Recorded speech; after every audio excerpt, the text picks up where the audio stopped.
Le pouvoir de la gratitude.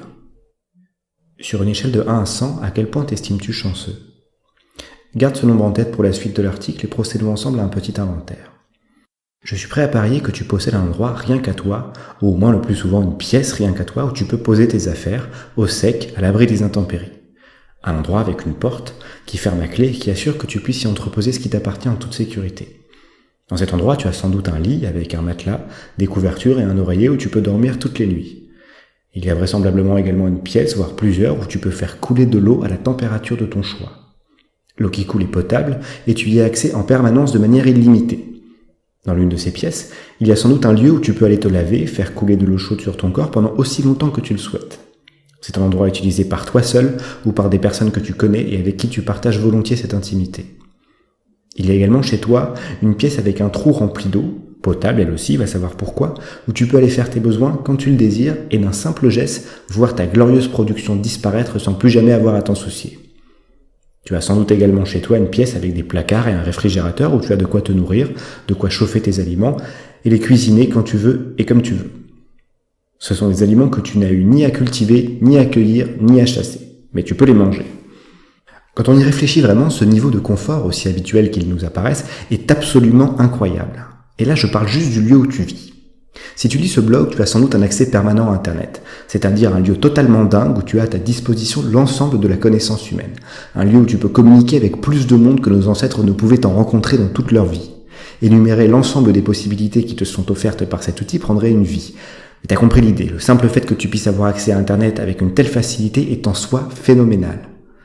Si tu me lis depuis ton téléphone, tu as dans le creux de ta main un appareil plus perfectionné technologiquement que ceux qui ont permis le premier voyage habité sur la Lune. Il communique d'ailleurs indirectement avec des satellites en orbite autour de notre planète. Rien que ça. Et tu sais comment? Non? Et ben moi non plus. Et pourtant, on a le droit de l'utiliser quand même. Il ne s'agit là que de confort matériel. Aussi critiquable et déprimante que puisse être notre société par moment, il est bon de se rappeler qu'il n'a jamais fait aussi bon vivre nulle part auparavant qu'aujourd'hui chez nous. Et même si tu trouves qu'il y a trop de béton et que les villes hyperconnectées c'est pas ton truc, tu as la liberté d'aller vivre à la campagne moyennant quelques concessions. En dépit des attentats et de ce que Bernard de la Villardière veut que tu crois, nous n'avons jamais été autant en sécurité qu'aujourd'hui. Nous disposons d'une liberté d'agir, de nous mouvoir, de nous instruire et de nous exprimer inédite et, si ce n'est totale, au moins suffisante pour ne pas être emprisonné ou torturé à la moindre incartade. Ta vie a de fortes chances d'être plus riche en rencontres, en voyages et en expériences de toutes sortes que celle de tes aînés. Chacune de ces opportunités, chacun de ces conforts auxquels on ne prête quasiment jamais attention dans notre quotidien nous rend infiniment plus chanceux que les générations qui nous ont précédés et que nos contemporains ailleurs sur la planète. Si tu possèdes ne serait-ce qu'un frigo, des vêtements, un chez-toi et un lit à l'intérieur, tu as plus de chances que 75% des habitants de la Terre. Je ne te raconte même pas dans quelle frange tu te situes si l'on prend en compte le reste. Oh, et en passant, depuis que j'ai commencé la lecture de cet article, à peu près 357 personnes sont mortes. On dirait que t'es passé entre les gouttes, petit vénard. Tu te rappelles du nombre que tu avais choisi au début de l'article? Alors, je ne dis pas ça dans la même optique que ta mère qui te disait de manger tes nuggets parce qu'il y a des gens qui meurent de faim. Mon but n'est pas de te faire culpabiliser, ni de t'inviter à faire preuve de plus de générosité envers ceux qui ont moins que toi. Mais si tu le fais quand même, c'est très bien, hein. L'idée n'est même pas que tu arrêtes de te plaindre. Le monde peut être un endroit vraiment merdique et la vie, c'est pas un pique-nique, on est d'accord. On a tous nos croix à porter et nos souffrances à gérer. Je ne doute pas que tu aies les tiennes et qu'elles puissent être lourdes. C'est normal à certains degrés d'être insatisfait. C'est normal de vouloir que les choses changent. La souffrance, l'indignation, le dégoût sont autant de signaux que l'on doit se mettre en mouvement. Mon but n'est pas que tu ressentes moins ces émotions qui peuvent être saines, mais que tu en ressentes plus une autre qu'on a parfois tendance à négliger. Et cette émotion, c'est la gratitude. L'un des ingrédients d'une vie heureuse. La psychologie s'est longtemps intéressée uniquement aux raisons pour lesquelles les gens vont mal, souffrent ou développent des pathologies mentales.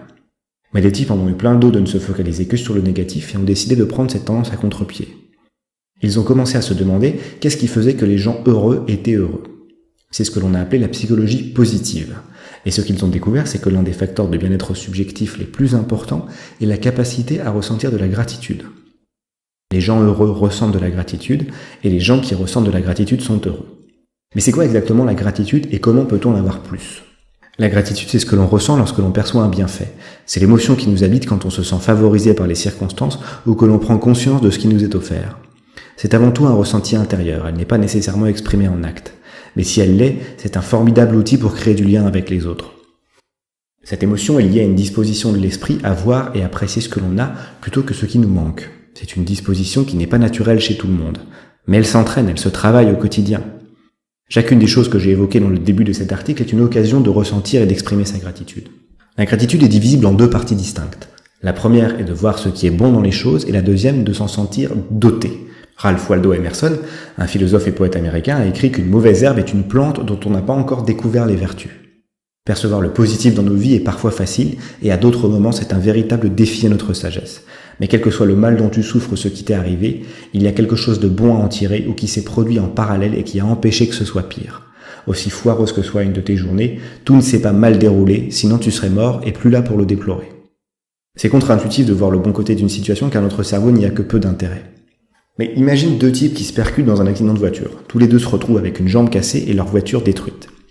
L'un dit « C'est horrible, je me suis cassé la jambe, je ne pourrai plus marcher pendant 2 mois. En plus, ma voiture est foutue, j'ai jamais de chance. » L'autre dit « C'est incroyable que je m'en sorte si bien. Vu l'état de ma voiture, j'aurais pu mourir, j'ai eu une de ces chances. » Une même situation, deux façons de la considérer et deux émotions associées. À ton avis, qui est le plus heureux des deux? Et avec qui aurais-tu envie de passer tes vacances? Au-delà du verre à moitié plein. Mais la gratitude, ce n'est pas simplement voir le bon côté des choses ou le verre à moitié plein. Ce n'est pas simplement voir ce qui est bon dans une situation. C'est se sentir chanceux que ce qui est bon t'arrive à toi. Certains chrétiens font ça très bien au travers de l'une de leurs pratiques, le bénédicité. Tu as forcément vu, au moins au cinéma, ce moment où, avant un repas, les membres d'une tablée se tiennent les mains ou les joignent en signe de prière en remerciant Dieu pour le repas qui est sur la table et lui demandent d'en gratifier aussi ceux qui n'en ont pas. C'est une expression structurée et intentionnelle de gratitude. Mais comment faire si, comme moi, tu es athée? Qui remercier quand on croit qu'il n'y a pas de Dieu à remercier pour ce qui nous arrive? Si tu réfléchis un peu, quelle que soit la chose positive qui t'arrive ou que tu reconnais dans ta vie, il y a des chances pour que quelqu'un en soit partiellement responsable. Si tu manges dans un bon restaurant, un chef a préparé ton plat. Si tu réussis un entretien d'embauche, il y a sûrement des gens qui ont contribué au développement des compétences que tu as mises en avant ou qui t'ont aidé à les présenter. Tu as réussi un examen, des profs t'ont enseigné ce qui t'a permis de l'obtenir et un système a rendu possible la tenue des cours et de l'épreuve ainsi que ta présence lors de ces deux événements. Personne ne s'est fait tout seul. Ceux qui le croient se trompent et cultivent la plupart du temps cette idée dans une amertume toxique. Ils oublient bien souvent les personnes qu'ils ont croisées sur la route et qui les ont aidés. Et si malgré tout tu dois ton salut au plus grand des hasards, comme dans le cas d'un moment qui aurait pu mal tourner, alors aie de la gratitude envers la vie, envers les circonstances. La gratitude n'a pas besoin de destinataire. Tu peux simplement t'estimer heureux que cela te soit arrivé. La gratitude peut se ressentir en toutes choses. Le sourire de la boulangère, la chaleur d'une douche chaude, l'appel d'un ami, le moment où tu t'enroules dans ta couette le soir au chaud dans ton lit, dans ton appartement, sans risquer d'être réveillé par le choc d'une bombe sur ton immeuble. Notre vie est remplie de ces petites choses incroyables qu'on tient parfois pour acquises et qui peuvent positivement nous affecter si on sait y faire attention et leur donner plus d'attention qu'aux mauvais moments. On dit souvent qu'on ne se rend compte de la valeur d'une chose que lorsqu'on l'a perdue. Il n'est pas nécessaire qu'il en soit ainsi, et travailler sur sa capacité à ressentir de la gratitude est la solution à ce problème. Si tu penses en me lisant que j'ai tort, et qu'il y a vraiment des journées où il n'y a rien à sauver, c'est que tu as juste besoin d'entraîner plus ta vision des choses. Je le sais parce qu'il m'arrive de le penser aussi. La gratitude ne m'est pas une chose facile, et j'ai bien plus de facilité à voir autour de moi ce qui ne va pas, ce qui ne fonctionne pas, ce qui devrait être différent. Et je sais d'expérience qu'il suffit parfois d'un petit glissement au niveau de mon regard sur une situation pour qu'un angle différent s'offre à moi et me permette d'éprouver plus de gratitude. Imagine le pire qui puisse arriver. Imagine un accident qui occasionne la mort d'un enfant.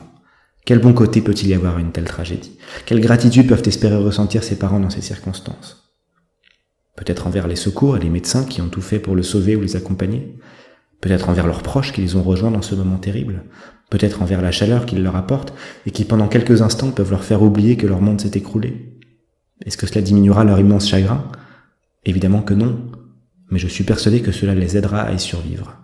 C'est peut-être l'une des seules choses qui peut permettre de résister au pouvoir dévastateur de l'absurdité et de l'injustice d'un moment comme celui-là. La gratitude nous donne la force d'affronter la négativité dans notre vie et donne du sens à nos combats. Si l'on ne reconnaît jamais ce que l'on a, à quoi bon se battre? Ne nourrir que ses révoltes, ses colères et ses indignations nous vide. La gratitude nous remplit. Tenir un journal où tu consignes chaque jour 5 choses pour lesquelles tu ressens de la gratitude peut être un bon moyen d'entraîner notre capacité à l'éprouver. Enfant, on nous apprend à dire merci lorsque l'on nous donne quelque chose. C'est une formule de politesse, un impératif social. C'est la manière la plus simple et la plus pure d'exprimer sa gratitude envers quelqu'un. On oublie parfois de nous enseigner le vécu intérieur derrière ce mot et qui doit l'accompagner à chaque fois qu'on le prononce.